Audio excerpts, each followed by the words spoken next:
우울증 자가 진단이 있어서 해보았더니 약간 우울증이라는 진단이 나왔습니다. 당황해서 다시 조금 수정해서 했는데 역시 약간 우울증이라는 진단이 나왔습니다. 정말 당황스러웠습니다. 통계에 따르면 1년에 320만 명이 우울을 겪는다고 하지만 사실 나는 무관하다고 생각했는데 나에게도 우울증이 있다고 합니다. 목사로서 이런 증상이 있다는 것이 마음에 걸렸는데 성경을 보니 나보다 훨씬 위대한 선지자였던 엘리야도 우울증에 걸렸던 것 같습니다. 엘리야는 정말 위대한 사람이었습니다. 850명의 거짓 선지자들과 담판을 벌여서 승리한 사람입니다. 하나님께 기도해서 하늘에서 불이 내려오도록 해서 거짓 선지자들을 완전히 무력화시켰던 사람입니다. 그리고 나서 3년 동안 오지 않던 비를 오게 했습니다. 그 당시에 종교적인 문제, 자연재해 문제를 완전히 해결했습니다. 그랬던 그에게 왕후 이세벨이 죽이려고 하자 겁을 먹고 도망쳤습니다.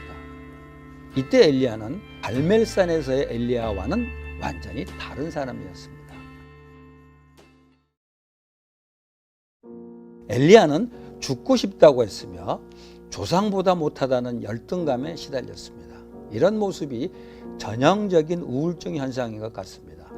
그렇게 위대한 인물이 어떻게 그렇게 될 수 있을까? 그러나 우울증을 일종의 질환으로 생각하니까 금방 이해가 됩니다. 우울증은 일시적인 우울한 기분이나 개인적인 나약함이 아닙니다. 자신의 의지로 좋아지는 것이 아닙니다. 그것은 정신적인 질환입니다. 치료를 받지 않으면 지속되는 질환입니다. 또 그러나 적절한 치료를 받으면 호전될 수 있는 병입니다. 우울증 때문에 자살한 사람들의 이야기를 종종 듣게 됩니다.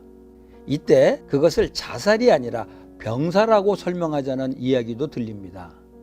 자살이라는 행동이 있었지만 우울증이란 질병으로 인해서 일어났기 때문입니다.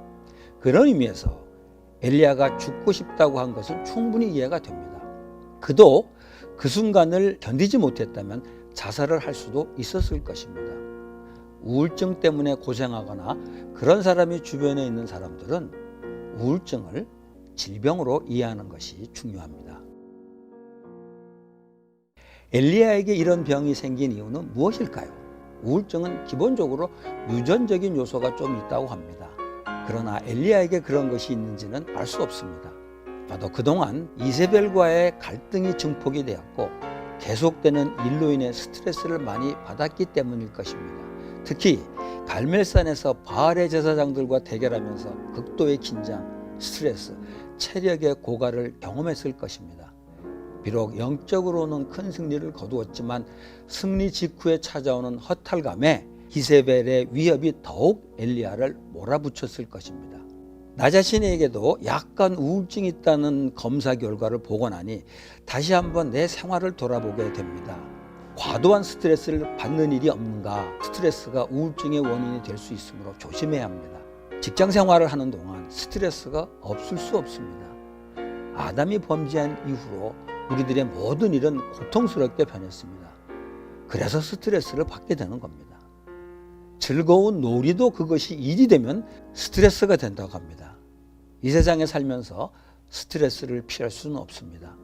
그러므로 스트레스에 함몰되지 않도록 조심해야 합니다.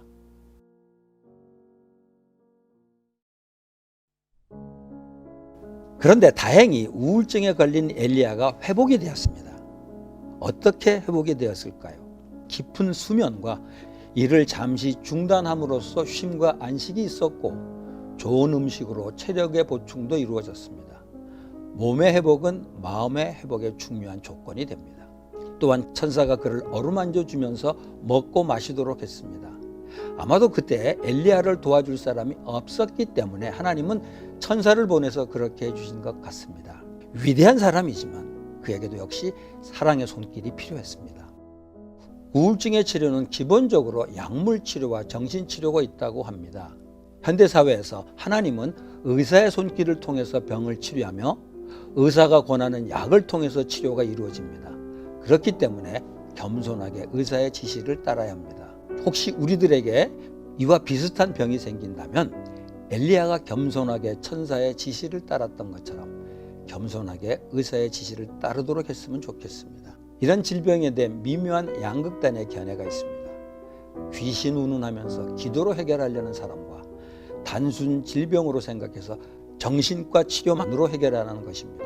하나님을 믿는 사람은 모든 질병에 대해서 의사의 역할과 기도의 역할을 믿고 사용해야 합니다.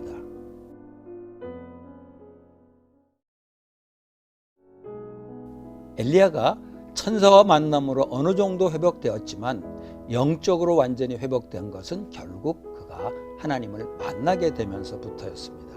그는 하나님께 자신의 상황을 다 털어놓았습니다. 하나님을 위해서 열심히 일했는데 지금은 왕후에게 쫓기는 처지가 된 것을 솔직하게 털어놓았습니다. 그때 하나님은 세미한 음성을 들려주셨는데 그 소리를 듣고 엘리야는 새로운 사명을 갖게 되었습니다. 욥도 하나님을 만남으로 깊은 우울감에서 벗어났습니다. 우울증은 분명히 질병이지만 그것이 재앙인 것만은 아닙니다. 사도 바울의 경우 질병을 낫게 해달라고 간구했는데 하나님은 그것을 거절하시면서 하나님의 능력이 인간의 약함 속에서 온전해진다고 했습니다. 그런 질병을 통해서 하나님을 찾게 되는 기회가 된다면 그것은 은혜가 됩니다.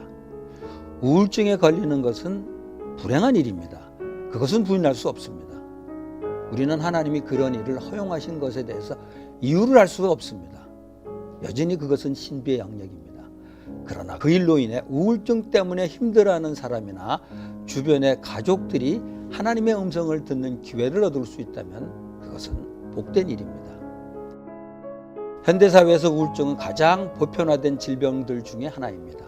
우울증은 사회가 복잡해지면 질수록 더 확산될 것입니다. 이 질병의 치료를 위해서 의학이나 약이 더 발전되었으면 좋겠습니다. 그러나 하나님의 말씀을 통해서 우울증의 문제를 바로 이해할 필요가 있습니다. 하나님은 우울증을 통해서 또 질병의 회복을 통해서 하나님의 뜻을 보여주시기 때문입니다.